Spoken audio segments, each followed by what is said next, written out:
গভীর রাত, চারপাশ নিস্তব্ধ, শুধু দেয়ালের ঘড়ির কাঁটাগুলো টিকটিক শব্দে জানান দিচ্ছে সময়ের প্রবাহমানতা। নুহা গর্ভধারণের শেষের মাস চলেছে। শরীরের ক্লান্তি যেন প্রতিটি শিরায় উপশিরায় জমে আছে। হঠাৎ ঘুম ভেঙে গেল তার। অস্বস্তিতে বিছানায় কাতরাতে লাগলো। গভীর নিঃশ্বাস নিতেও কেমন যেন কষ্ট হচ্ছিল। নুহা ধীরে ধীরে উঠে বসলো। তার সামান্য নড়াচড়ায় পাশেই ঘুমন্ত আহিরেরও ঘুম ভেঙে গেল। চোখ কসলাতে কসলাতে উদ্বিগ্ন কণ্ঠে সে জিজ্ঞেস করলো, কি হয়েছে নুহা, কোনো সমস্যা হচ্ছে? নুহা স্নান হেসে মাথা নাড়ালো। না, তেমন কিছু না। আপনি উঠলেন কেন? শুয়ে পড়ুন। আহিরের চোখে তখন অস্থিরতা। আপনি ঘুমাবেন না? নুহা নিঃশব্দে মাথা নাড়ালো।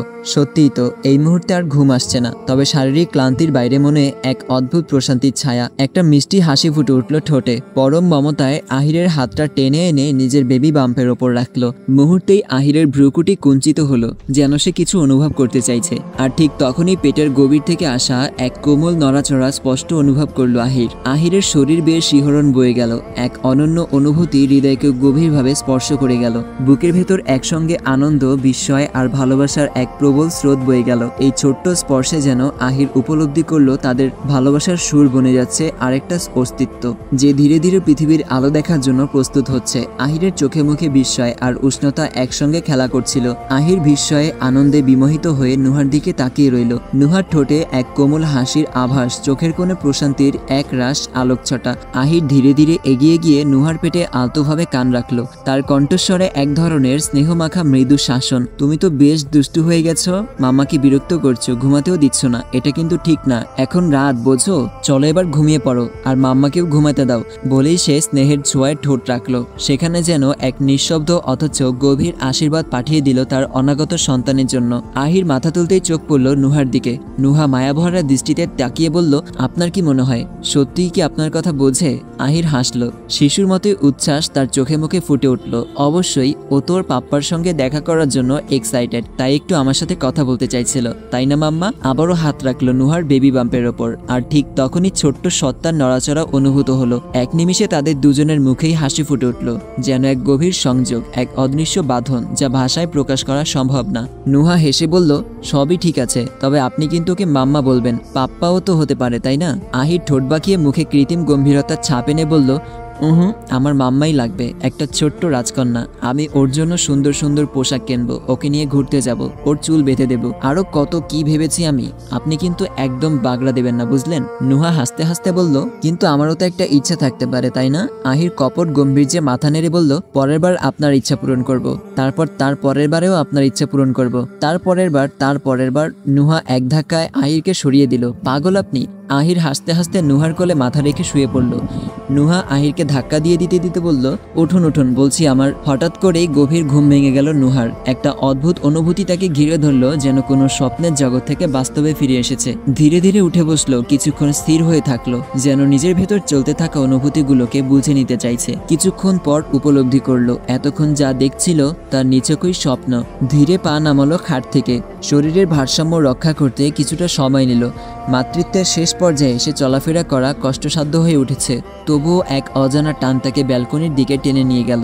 ব্যালকনির দরজাটা খুলতেই এক নরম বাতাস এসে মুখ ছুঁয়ে গেল। চারপাশে ফজরের পরের আবছা আলো ছড়িয়ে পড়েছে। পূর্ব আকাশের গায়ে হালকা রঙের আভা, আর দূরে তাকালে দেখা যায় প্রকৃতির কোলে সবুজ আর সাদা মিশে এক অপূর্ব দৃশ্য তৈরি করেছে। চেয়ারে বসে পড়ল নুহা। গভীর শ্বাস নিল, যেন প্রকৃতির এই শান্ত সৌন্দর্যটুকু নিজের ভেতরে টেনে নিতে চাইছে। এমন স্বপ্ন সে নতুন দেখেনি। গত কয়েক মাস ধরে বারবার এমন স্বপ্নের মধ্যে ডুবে গেছে নুহা, যেখানে আহির পাশে থেকেছে, তার হাসিতে ভরিয়ে দিয়েছে চারপাশ, তার উষ্ণতার ছায়ায় নুহাকে মুগ্ধ করে রেখেছে। সেই স্বপ্নের রেশ যেন কাটছে না। স্বপ্নের সঙ্গে বাস্তবতার যে শুকনো ব্যবধান, সেখানে দাঁড়িয়ে নুহা অনুভব করছে আহির তার অস্তিত্বের প্রতিটি রন্ধ্রে রন্ধ্রে মিশে আছে। শুধু মনেই নয়, শরীরেও বহন করে চলেছে আহিরের এক জীবন্ত প্রতিচ্ছবি, এক ক্ষুদ্র প্রাণ, যে ধীরে ধীরে তার ভেতর বেড়ে উঠেছে। নুহা অবচেতন মনে বারবার একটাই কথা ভাবছে, আজ যদি আপনি পাশে থাকতেন তাহলে এই স্বপ্নগুলো সত্যি হতে পারত। আহির এক নিঃশব্দ দীর্ঘশ্বাস বেরিয়ে এলো তার ভেতর থেকে। আলতোভাবে নিজের বেবি বাম্পের ওপর হাত রাখলো নুহা। এক অদ্ভুত শূন্যতা বুকের ভেতর জমে উঠেছে। অজানা এক কষ্টে চোখের কোণে ভারী হয়ে উঠল জল। মৃদু কাপা গলায় বলল, আচ্ছা, তোমার কি ইচ্ছে করে পাপ্পার স্পর্শ পেতে? মাম্মাকে ক্ষমা করে দিও বেবি, মাম্মা তোমাকে সেটা দিতে পারেনি, কিন্তু বিশ্বাস করো মাম্মা তোমাকে অনেক ভালোবাসে, অনেক অনেক ভালোবাসে। মাম্মাকে ভুল বোঝো না কেমন? মাম্মার কাছে এটাই সঠিক মনে হয়েছে, তোমার জন্যও মাম্মার জন্যও।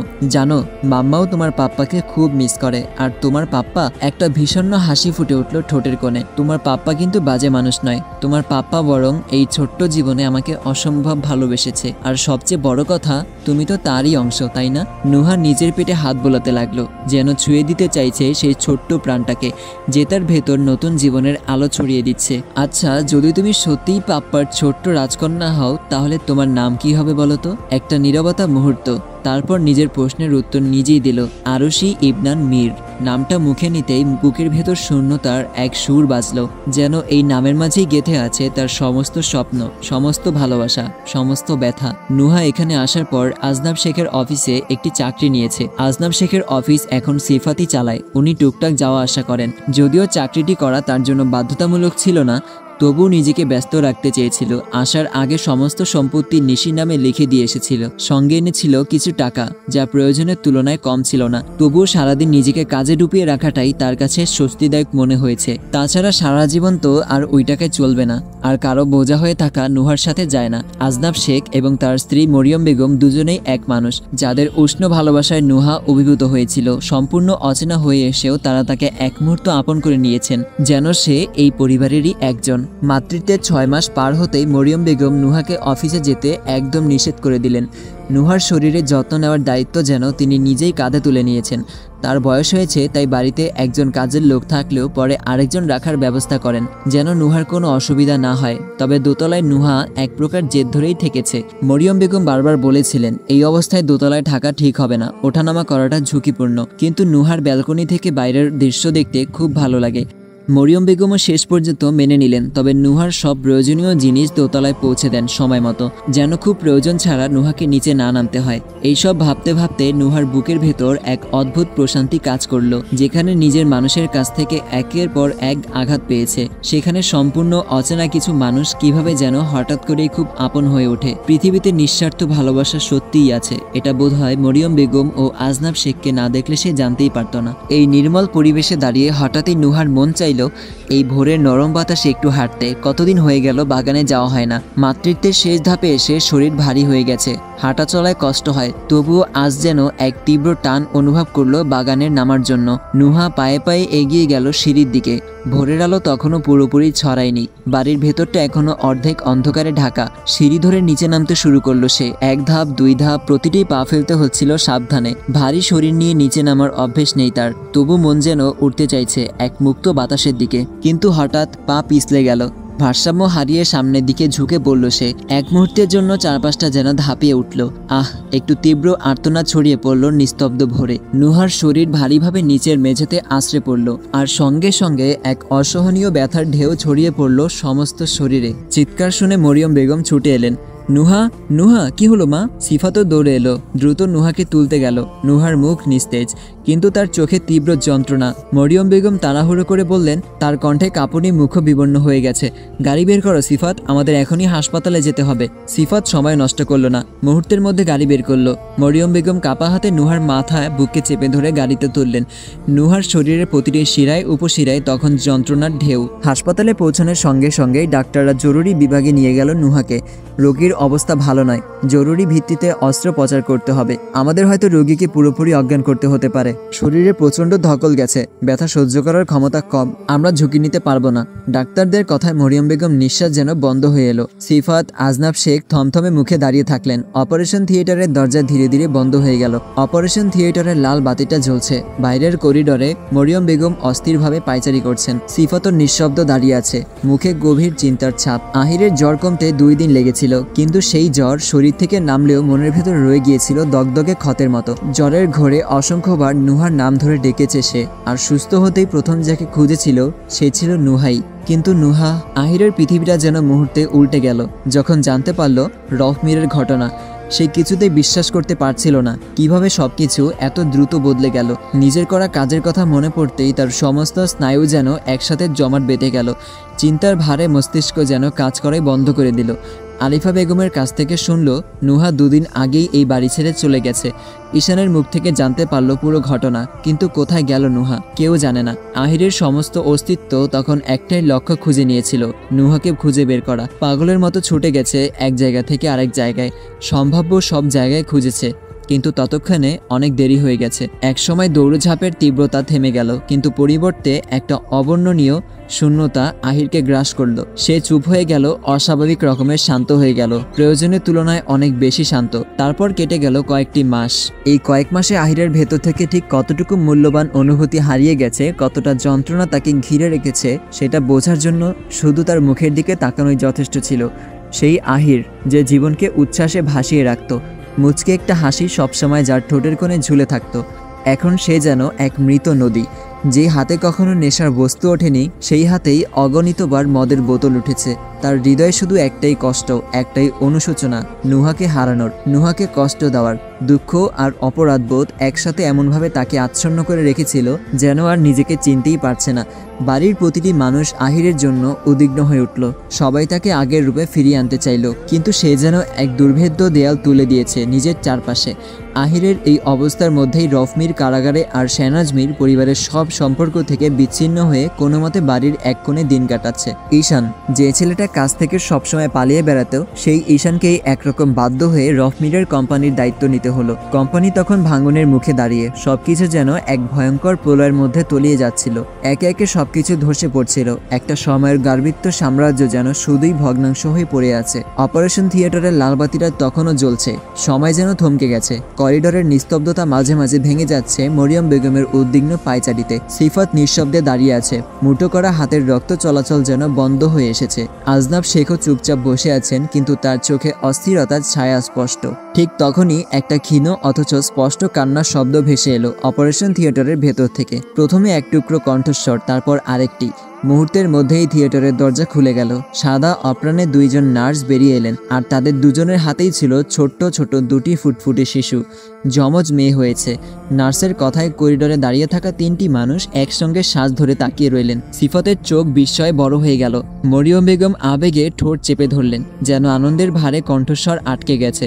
আজনাব শেখ চশমার ফ্রেমটা একটু নামিয়ে শিশুগুলোর দিকে তাকালেন। একটা বাচ্চাকে নার্সের হাত থেকে কাঁপা কাঁপা হাতে কোলে নিল সিফাত, ছোট্ট কোমল হাত পা মুঠোয় ধরে রাখা, নিঃশ্বাস এত মৃদু যে কানের কাছে না রাখলে বোঝা যায় না। শিশুটিকে ধরতেই সিফাতের শরীর শিহরিত হয়ে উঠল। এ যেন এক অদ্ভুত অনুভূতি, যা আগে কখনই অনুভব করেনি। অন্য বাচ্চাটাকে কোলে তুলে নিলেন মরিয়ম বেগম। মমতার পরশ বুলিয়ে দিতে দিতে তার চোখ বেয়ে নেমে এলো এক ফোঁটা অশ্রু। অশ্রু আনন্দের, বিস্ময়ের আর এক নতুন জীবনের ছোঁয়ার। সিফাত বাচ্চাটির দিক থেকে চোখ তুলে নার্সের মুখের দিকে তাকিয়ে একটু থেমে জিজ্ঞেস করলো, নুহা কেমন আছে? নার্স সামান্য গম্ভীর স্বরে বললেন, উনি এখন স্থিতিশীল, কিন্তু এখনও চেতনা ফিরে পাননি। প্রচুর রক্তক্ষরণ হয়েছে, তাই ইমিডিয়েটলি রক্ত দিতে হবে। সৌভাগ্যবশত আমাদের ব্লাড ব্যাংকে রক্ত রয়েছে, তাই সমস্যা হবে না। তবে তাকে দীর্ঘ সময় পর্যবেক্ষণে রাখতে হবে। কিন্তু আপনাদের আরও সাবধানে থাকা উচিত ছিল। এটি একটি মারাত্মক দুর্ঘটনা হতে পারত। মা ও শিশু তিনজনেরই জীবন ঝুঁকিতে ছিল। ভাগ্য সহায় ছিল, তাই বড় ক্ষতি এড়ানো গেছে। হাসপাতালের করিডোর নিস্তব্ধ। মাঝে মাঝে শুধু শোনা যাচ্ছে চিকিৎসকদের ধীরপায়ে চলাফেরা আর রোগীদের ক্ষীণ গুঞ্জন। কেবিনের জানালা দিয়ে হলদে আলো এসে পড়েছে নুহার নিস্তেজ মুখে। তার নিঃশ্বাস ধীর, কপালে বিন্দু বিন্দু ঘাম জমেছে। শরীর ক্লান্ত, তবু সে এখনো গভীর ঘুমে অচেতন। কুলবালিশের মতো নরম তুলতুলে শরীর নিয়ে পাশের কোটেই ঘুমিয়ে আছে তার দুই সন্তান। নিষ্পাপ মুখে প্রশান্তির ছাপ, যেন দুনিয়ায় কোনো ঝড়ঝাপটা তাদের ছুঁতে পারবে না। মরিয়ম বেগম মুগ্ধ দৃষ্টিতে বাচ্চাদের দিকে তাকিয়ে আছেন। সিফাত একটু আগেই হাসপাতাল থেকে বেরিয়েছে, নবজাতকদের জন্য কিছু প্রয়োজনীয় জিনিস কিনতে গেছে। মরিয়ম বেগমই তাকে পাঠিয়েছে। আজনাব শেখ ফিরে গেছেন বাসার বাড়ির প্রয়োজনীয় কাজ সামলাতে। মরিয়ম বেগম একাই কেবিনে আছেন। করিডোরে ধীর পায়ে এগিয়ে এলেন সাদা ইউনিফর্ম পরা এক নার্স। মুখে শীতল অভিব্যক্তি, চোখের গভীরে লুকিয়ে আছে এক দুর্বোধ্য সংকল্প। সবার চোখ এড়িয়ে যেন তিনি খুব স্বাভাবিকভাবেই কাজ করেছেন এমনভাবে কেবিনের দরজার সামনে এসে দাঁড়ালেন, একবার উকি দিলেন, তারপর ভিতরে ঢুকে নুহাকে একটু পর্যবেক্ষণ করলেন। তারপর বাচ্চাদের দেখলেন, একটা বাচ্চাকে কোলে নিয়ে দেখতে লাগলেন। মরিয়ম বেগম জিজ্ঞেস করলেন, কি হলো, কোনো সমস্যা? নার্স স্বাভাবিকভাবে উত্তর দিল, বাচ্চাটাকে একবার ডাক্তারকে দেখিয়ে চেক আপ করতে হবে। আপনি কি আমার সাথে যেতে চান? এমনিতে বেশিক্ষণ সময় লাগবে না, আমি এক্ষুনি ফেরত আসবো। এখানে মা বাচ্চা দুজনকে রেখে কিভাবে যাব? তুমি বরং ওকে নিয়ে যাও। কিছুক্ষণ পর সিফাত ফিরে এলো। এসে একটা বাচ্চা দেখে অন্য বাচ্চাটির কথা জিজ্ঞেস করতেই মরিয়ম বেগম বলল, একজন নার্স এসে বলল যে বাচ্চাটির সমস্যা রয়েছে, তাই তাকে ডাক্তারের কাছে নিয়ে গেছে চেক আপ করানোর জন্য। এমনই মুহূর্তে একজন নার্স এসে নুহার চেক আপ করতে লাগলেন। সিজারের পর নুহার একবার জ্ঞান ফিরলেও কিছুক্ষণ পরই তার শরীরে খিঁচুনি শুরু হয়েছিল। ডাক্তার বেশ কিছু সময় ধরে তার অবস্থা পর্যবেক্ষণ করে বললেন, নুহার সম্পূর্ণ বিশ্রাম দরকার। যদিও এমনটি সাধারণত হয় না, তবে নুহার অবস্থা একটু অস্বাভাবিক ছিল। নুহা এখনও ঘুমের ঘোরে এক প্রকার অচেতন হয়ে পড়ে আছে। তার শরীরের মধ্যে অস্বাভাবিক স্থিরতা। নার্স নুহার পাশে দাঁড়িয়ে সজাগ থেকে বললেন, বাচ্চার মা এখন ঠিক আছেন, কোনো সমস্যা হচ্ছে না তো? মরিয়ম বেগম মৃদুস্বরে বললেন, না, কোনো সমস্যা হচ্ছে না। সিফাত একটু অবাক হয়ে নার্সের দিকে তাকিয়ে প্রশ্ন করল, আরেকটা বাচ্চার কি সমস্যা হয়েছে? ক্রিটিক্যাল কিছু হয়নি তো? আপনি তো বলেছিলেন সব ঠিক আছে, তাহলে আবার কেন তাকে চেক আপ করতে নিয়ে গেছে? নার্স অবাক হয়ে বলল, কিন্তু আমরা তো কখনো বাচ্চা চেক আপ করতে বলিনি, বাচ্চা তো সম্পূর্ণ সুস্থ ছিল। মরিয়ম বেগম বললেন, একটু আগেই তো একজন নার্স এসে বাচ্চাটিকে নিয়ে গেল। নার্স কিছুটা বিস্মিত হয়ে বলল, কি বলছেন আপনি? দাঁড়ান, আমি গিয়ে দেখে আসি। কিছুক্ষণ পর নার্স ফিরে এসে সিফাতকে বাহিরে ডাকলেন। তার মুখে কিছুটা উৎকণ্ঠা। বাচ্চাটিকে কোথাও খুঁজে পাইনি, আমাদের কোনো নার্স তাকে নিয়ে যায়নি। সিফাত দৃষ্টি কঠিন করে নার্সের দিকে তাকিয়ে বলল, নিয়ে যায়নি মানে? আর বাচ্চা পাচ্ছেন না মানে কি? কোথায় গেল বাচ্চাটা? আপনি ভালো করে খুঁজে দেখুন। আমি ভালো করেই খুঁজে দেখেছি, আপনার বিশ্বাস না হলে আমাদের সমস্ত নার্সের সাথে দেখা করতে পারেন, এর বেশি আমি কিছু জানি না। সিফাত অস্থির হয়ে বলল, মানে কি? দিনে দুপুরে একটা বাচ্চা হাসপাতাল থেকে গায়েব হয়ে যায় আর আপনি বলছেন জানেন না? যদি খারাপ কিছু ঘটে আমি আপনাদের কাউকে ছাড়বো না, বুঝতে পেরেছেন? স্যার, আপনি শান্ত হন, আমি বিষয়টা আরেকবার চেক করে দেখছি, আপনার একটু সাবধান হওয়া উচিত ছিল। সিফাত মুহূর্তের জন্য শান্ত হয়নি, আরও তীব্র কণ্ঠে বলল, শান্ত হব? আমাদের সাবধানে থাকা উচিত ছিল। কি বলতে চাইছেন আপনি? দিনে দুপুরে হাসপাতাল থেকে বাচ্চা গায়েব হয়ে যাবে আর আপনারা তার দায়িত্ব নেবেন না, উল্টো আমি শান্ত হব? মরিয়ম বেগম ডাকলেন সিফাতকে, সিফাত এদিকে আয়, নুহার জ্ঞান ফিরেছে।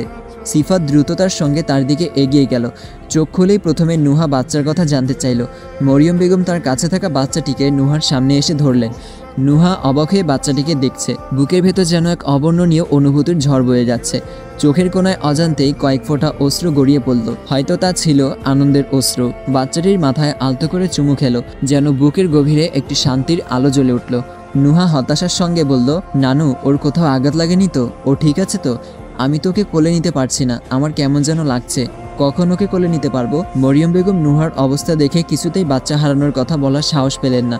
তিনি স্নেহের সুরে বললেন, পারবি, কালকের মধ্যেই পারবি। এখন আগে নিজেকে সুস্থ কর। আমি তোকে বারণ করেছিলাম না একা একা নিচে নামবি না? কেন কথা শুনলি না? দেখলি তো কত বড় বিপদ ঘটে গেল, আরও কত বড় বিপদ হতে পারত। নুহা মৃদু হেসে বলল, আমি সরি নানু, আমি বুঝতে পারিনি। সিফাত আর এক মুহূর্ত দাঁড়ালো না, নিঃশব্দে ঘর ছেড়ে বেরিয়ে এলো, কিন্তু তার মন যেন সেখানে আটকে রইল। চিন্তার এক জটিল স্রোত তাকে গ্রাস করলো। নুহাকে তড়িঘড়ি করে আনতে গিয়ে বাধ্য হয়েই তাকে এই হাসপাতালে ভর্তি করতে হয়েছে। যদি সময় পেত কোনো ভালো প্রাইভেট ক্লিনিকে নিয়ে যেতে পারত, হয়তো সেই ক্ষেত্রে এমন কিছু ঘটতো না। কিন্তু বাস্তবতা যে কত নির্মম! দিনের আলোয় সবার চোখের সামনেই এমন ঘটনা ঘটলো, অথচ কেউ কিছু বুঝতেই পারল না। এখন মনে হচ্ছে সে হয়তো এক ভয়ঙ্কর ভুল করে ফেলেছে। যদি নুহা জানতে পারে তার আরেকটি সন্তান নিখোঁজ হয়ে গেছে, সে কি এই দুঃখসহ সত্য মেনে নিতে পারবে? তার ভেঙে পড়া শুধু সময়ের ব্যাপার। এমনিতেই সব হারিয়ে ভেঙে গিয়েও সোজা থাকার চেষ্টা করে চলেছে প্রতি মুহূর্তে। কিন্তু সিফাত শুধু নুহার জন্য নয়, নিজের দায়িত্বের জায়গা থেকেও সে বাচ্চাটিকে ফিরে পেতে চায়। কিছুতেই এই হারিয়ে যাওয়া মেনে নেওয়া যায় না। গলা শুকিয়ে এলেও সিফাত দ্রুত নিজেকে সামনে নিল। পকেট থেকে ফোন বের করে তৎক্ষণাৎ পুলিশকে কল দিল। নূর অবাক হয়ে চারপাশে তাকাচ্ছিল, যেন কিছু একটা খুঁজছিল। নুহা তাকে বারান্দায় বসিয়ে দিয়ে খাবার নিয়ে আসতেই দেখল নূর চুপ হয়ে আছে। তার মুখে এক অদ্ভুত নীরবতা। নুহা কোমল কণ্ঠে বলল, কি হয়েছে? একা একা খেতে হবে? একা একা খেতে হবে শুনে মন খারাপ তো? নূর একদৃষ্টিতে সামনে তাকিয়ে বলল, মাম্মা, পাপ্পা এখনো আসছে না কেন? পাপ্পা তো আমাকে বলেছিল কাজ হয়ে গেলেই আমার কাছে চলে আসবে। আমি পাপ্পাকে অনেক আদর করে দেব। পাপ্পা আমাকে তোমার কাছে নিয়ে এসেছে। আমাকে এত বড় সারপা। কথাটা থেমে গেল। মাথায় হাত দিয়ে কি যেন বলার চেষ্টা করলো। নুহা অবাক হয়ে তাকিয়ে থাকলো, বুঝতে পারল না কি বলছে নূর। নুহা বলল, সারপ্রাইজ? নূরের মুখে হালকা হাসি ফুটলো। সারপ্রাইজ? পাপ্পার বোধহয় এতক্ষণে কাজ শেষ হয়ে গেছে। চলো না মাম্মা, পাপাকে নিয়ে আসি আমরা। নুহা একটু চিন্তিত হয়ে বলল, তোমার পাপ্পা এখানে আছে? তোমার সাথে দেখা হয়েছে? নূর মাথায় হাত দিল। দুল বোকা, আমি তো পাপ্পার সাথেই এখানে এসেছি, দেখা তো তোমার সাথে হয়েছে। নুহার কাছে আরশিকে যেন অন্যরকম লাগলো। সারাক্ষণ বকর বকর করে মাথা খাওয়া মেয়েটার কথা হঠাৎ অস্পষ্ট কি করে হয়ে গেল। আরশি, মাম্মার সাথে মজা করছো তাই না? উফ মাম্মা, তুমিও দেখি ভুলে গেছো, আমার নাম তো নূর। নুহা যেন স্তব্ধ হয়ে গেল। তার মধ্যে এক অজানা শঙ্কা ক্রমে বাড়ছিল। সে কাঁপা কাঁপা গলায় জিজ্ঞেস করলো, আবার বলো, তোমার নাম কি? নূর দৃঢ়কণ্ঠে উত্তর দিল, নূর। নুহা অবাক হয়ে গেল, যেন সবকিছু এক নিমিষে পাল্টে গেল। তার চোখে আকাশের মতো বিশাল এক বিস্ময়। আস্তে আস্তে নূরের সামনে বসে তার গলা তিল আছে কিনা দেখল। মুহূর্তেই বুঝতে পারল এটা আরশি নয়। নুহা যেন এক অদ্ভুত ঘোরে চলে গেল, সমস্ত কিছু মিলিয়ে ফেলতে পারছিল না। এমন সময় দূর থেকে মরিয়ম বেগমের কণ্ঠ ভেসে এলো। তিনি এগিয়ে আসলেন। এতক্ষণ দূর থেকেই মা মেয়ের কথা শুনছিলেন। নূরের দিকে অবাক হয়ে তাকালেন, যেন কিছুটা চিন্তিত। নুহা, ও কি বলছে? নুহা উঠে দাঁড়িয়ে তাড়াতাড়ি বলল, ও সত্যি আরশি নয়, এটা কিভাবে সম্ভব? তাহলে ও কে? মরিয়ম বেগম একদম নীরব হয়ে থাকলেন, কিছু বুঝে উঠতে পারছিলেন না। তার মনে হচ্ছিল সব কিছু ধোঁয়াশা হয়ে গেছে। কিছুক্ষণ নীরব থাকলেন। তিনি যেন নিজের চোখে বিশ্বাস করতে পারছিলেন না। তার চোখে কেমন একটা সাদৃশ্য উঠে এলো। এটাই নুহার হারিয়ে যাওয়া মেয়ে, কিন্তু এত বছর পর এমনভাবে কিভাবে? মরিয়ম বেগম কাপা হাতে নূরের মুখ স্পর্শ করে বললেন, এটা আরশি নয়, কিন্তু এটা তোর আরেকটা মেয়ে। এই কথাটা যেন এক তীব্র ধাক্কার মতো নুহার হৃদয়ে গিয়ে লাগলো। আহির ঘরের জানালার পাশে দাঁড়িয়ে একদৃষ্টিতে বাগানের দিকে তাকিয়ে আছে। হাতে সিগারেট, মাঝে মাঝে ঠোঁট ছোঁয়াচ্ছে। এই অভ্যাসটা আগে ছিল না, তবে এখন হয়ে গেছে। সব কিছুই যেমন নুহার যাওয়ার পর পরিবর্তিত হয়েছে, তেমনি নূরের আসার পর থেকে আহিরের জীবনে কিছুটা হলেও অন্যরকম হয়েছে। সিগারেটও এখনো নূরের থেকে লুকিয়ে খেতে হয়। কিছুক্ষণ আগেই তারা বাড়ি ফিরেছে। আহির জানে নূর এখন নিচে সবার সাথে অনেক গল্প করবে, ঘরে আপাতত আসবে না। এই বাড়ির প্রতিটা মানুষের কাছে নূর তাদের প্রাণ। হঠাৎ অনন্যা দৌড়ে এসে বলল, ভাইয়া। আহির তার দিকে তাকিয়ে জানতে চাইল, কি হয়েছে? অনন্যা দ্রুত বলল, ওই নূর কি অদ্ভুত আচরণ করছে, কিছু উল্টোপাল্টা কথা বলেই চলেছে। বলেছে আমি নূর নই, আমি আরশি। আমি প্রথমে ভাবছিলাম হয়তো মজা করছে, কিন্তু এখন কান্না শুরু করে দিয়েছে। বলছে ও নাকি মাম্মাকে ছেড়ে এসেছে, সে আবার মাম্মার কাছে যেতে চায়, বড় নানুর কাছে যেতে চায়, আঙ্কেলের কাছে যেতে চায়। আমি কিছুই বুঝতে পারছি না। আহির চিন্তিত হয়ে বলল, আচ্ছা চল আমি দেখি। আহির নিচে নামতেই দেখলো আরশি সোফায় বসে ফুপিয়ে ফুপিয়ে কাঁদছে। আহির কাছে গিয়ে আস্তে করে তার সামনে বসে বলল, কি হয়েছে মাম্মা, তুমি কাঁদছো কেন? আরশি কাঁদতে কাঁদতে বলল, আমার ক্ষুধা পেয়েছে। আহির হালকা হেসে বলল, হ্যাঁ তো তার জন্য কাঁদার কি আছে, আমরা এক্ষুনি খাবো, চলো, টেবিলে অনেক খাবার রাখা আছে, তুমি যা ইচ্ছা খাবে। না আমি খাবো না, আমি বাড়ি যাব। আমি মাম্মার হাতে ছাড়া কিচ্ছু খাই না। আমি মাম্মাকে ভীষণ মিস করছি, আমাকে দিয়ে এসো, আমি মাম্মার কাছে যেতে চাই। নূর, মাম্মা কোথা থেকে আসবে? আরশি একদমই উত্তর দিল, আমি বললাম না আমি নূর নই। বারবার নূর কেন বলছো? আমি আরশি, আমার নাম আরশি। আহির অবাক হয়ে বলল, আচ্ছা মাম্মা আমার দিকে তাকাও। তারপর আরশির গলায় থাকা তিলটা লক্ষ্য করে বলল, এটা? মাম্মা বলেছে এটা আমার বার্থ মার্ক। আহির কিছুক্ষণ নীরব হয়ে ভাবতে লাগলো, তার মানে এটা নূর নয়, অন্য কেউ। তাহলে নূর কোথায়? ইরিনা অবাক হয়ে বলল, কিন্তু নূরের গলায় তো তিল নেই। আহির উঠে দাঁড়িয়ে বলল, এটা নূর নয়, আরশি। ইরিনা কিছুটা হতবুদ্ধি হয়ে বলল, কিন্তু আহির এটা। আহির তাকে থামিয়ে দিয়ে বলল, এটা হয়তো নূরের যমজ বোন আরশি, আর আরশি ওর মায়ের সাথে হয়তো সিলেটে থাকে। সিলেটে গেলে হয়তো নূরের আসল বাবা মাকে খুঁজে পাওয়া যেতে পারে। অনন্যা উদ্বিগ্ন হয়ে বলল, কিন্তু ভাইয়া, নূরের আসল বাবা মা যদি এসব জানতে পারে আর নূরকে আমাদের থেকে নিয়ে যায়? আহির গভীর চিন্তায় পড়ে গেল। সে জানে নূর তার থেকে দূরে থাকতে চায় না, কিন্তু নূরকে তো খুঁজতে হবে। কোথায় আছে তার মাম্মা? আহির আরশির দিকে তাকালো। কাঁদতে কাঁদতে তার অবস্থা অত্যন্ত খারাপ হয়ে গেছে। আহির সুতীব্র কণ্ঠে বলল, আমি এক্ষুনি সিলেট যাব। ঈশান কিছুটা অসন্তুষ্ট হয়ে বলল, কিন্তু আহির ভাই, এখন যেতে অনেক রাত হয়ে যাবে। আহির দৃঢ় মনোবলে বলল, কিছু করার নেই, তোরা ওর অবস্থা দেখ, আর না জানি আমার নূর কোথায় কি অবস্থায় আছে। একটা রাত আমি তাকে ছেড়ে থাকতে পারি না। তারপর আরশিকে কোলে তুলে নিয়ে বলল, চলো আমরা এক্ষুনি তোমার মাম্মার কাছে যাব। ঈশান বলল, আমিও সাথে যাব, চলো। অনন্যা তাড়াতাড়ি বলল, আমিও যাব। আহির মাথা ঝাঁকিয়ে বলল, ঠিক আছে, তাড়াতাড়ি চলে আয়।